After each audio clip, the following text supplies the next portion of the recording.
Righty, this is kind of somewhat of an experiment. I've actually already shot a video about this very subject, 2 videos covering this subject, and both of them were like a week ago and they took ages and I only did half the editing and oh, it's snowing again. So I'm having another go and I'm going to try and do it in a sort of easier to edit way. Sorting out a quick coffee. Yeah, my coffee consumption has dropped massively recently. I'm down to like 1, maybe 2 cups in a whole day, and no caffeine after about 12, although I'm a couple of hours late on that today. But Jasper is ill in the sitting room, so I've had other things to sort of think about rather than drinking coffee. He's so cute when he's ill. He just basically is tired and sleepy and lethargic. It's brilliant because normally he's wriggly like crazy and you can't get a cuddle out of him for love nor money.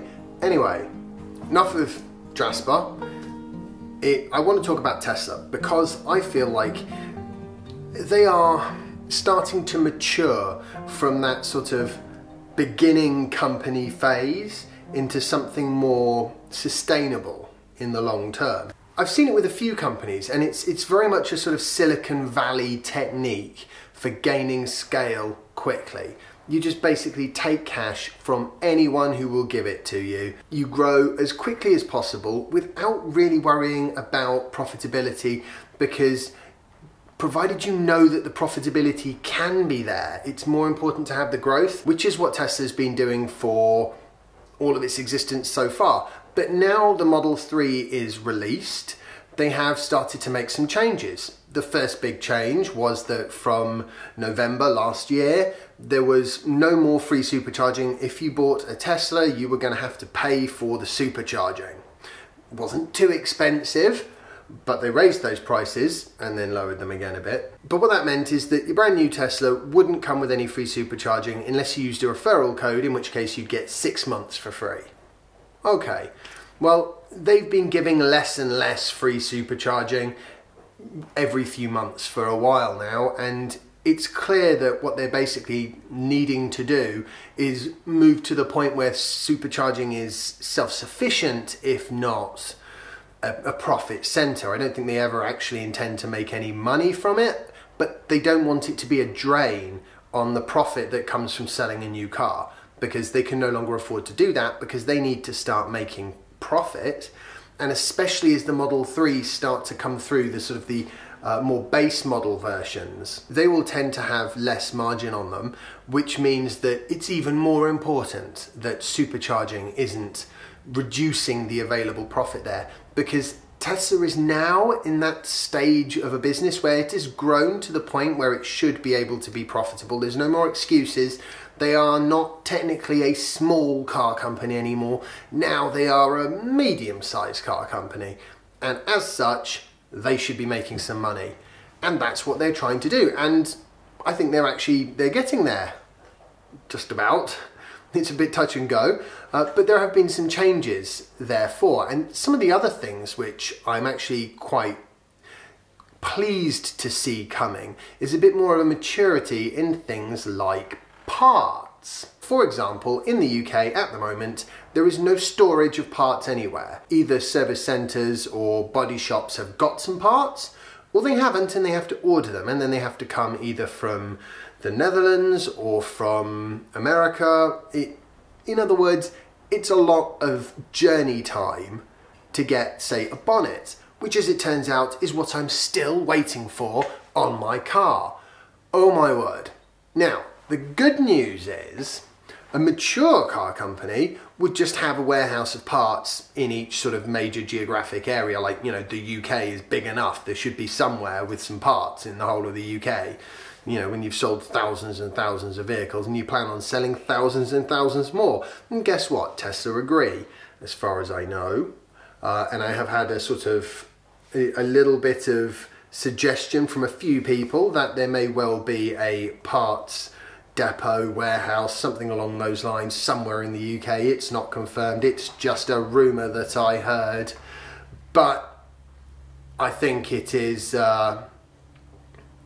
probably quite sensible to do. Basically, the problem with the bonnet is they make this thing from a sheet of aluminium in their great big stamping press in Fremont, California, and they can't make them anywhere else. And they've only got one big stamping press. So, you know, and my bonnet isn't the bang up to date newest bonnet. You can't just pull one off the line. You have to wait for them to do a run of bonnets for the old Mark I Tesla, as they're calling it. I love my car. I always knew it was a classic. I can't wait to get it back. Although with the snow, maybe it's not the end of the world. Anyway, so although there are some bumps in the road as Tesla goes through this transition, and there are always going to be some bumps in the road, and although I would like my bonnet to turn up a good deal quicker, please, at the same time, I do understand where they come from as a company in that they need to make money, and also in that they don't already have everything sorted out and organised the way a company like BMW might do, for example. But as it turns out, I'm not really a big fan of BMW's cars. Well, I do quite like the i3. And I did see some spy shots of the i4, and that one looked very interesting. A real potential competitor for, you know, the model, certainly the Model 3, but possibly even the Model S. It's the lack of choice is a big problem. Because at the moment I've got my mum, who probably won't get an EV for a year, but I'm hoping in a year's time. You know, I've got 12 months to sell her on this and to find the right one. And then I've got my wife, who may well wind up getting a new car in the next month or two, and I'm also trying to steer her towards an EV. And she's looking for something more on the sort of executive end of the scale. Fine. But there isn't a huge amount up there at the moment. There isn't a huge amount in the middle or at the bottom either. So I suppose the market, just like Tesla, does need to mature a little bit still. I feel like for both actually the market and for Tesla, we have come to the end of the beginning. We're now into that stage where the real work gets done. And I am extremely excited about that. Oh yes. Righty. Well, I'll be very interested to know what you guys think about the situation with Tesla developing over time, and, you know, having to get rid of things like, oh, I almost forgot to mention, they got rid of the referral program too. That ends today. Yesterday was the last day, so don't bother using a referral anymore, at least as far as I know. Yeah, but again, they don't need it. They needed it to begin with because they didn't care about profit, they just wanted growth. Now they need the profit.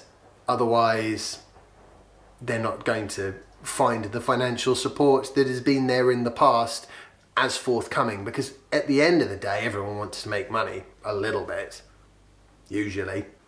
I am going to say goodbye for the day now, because the whole point of this video is to make something short and easy to edit, so there won't be a big gap between one video and the next. You're watching this now, so presumably you already know if I sort of succeeded with that.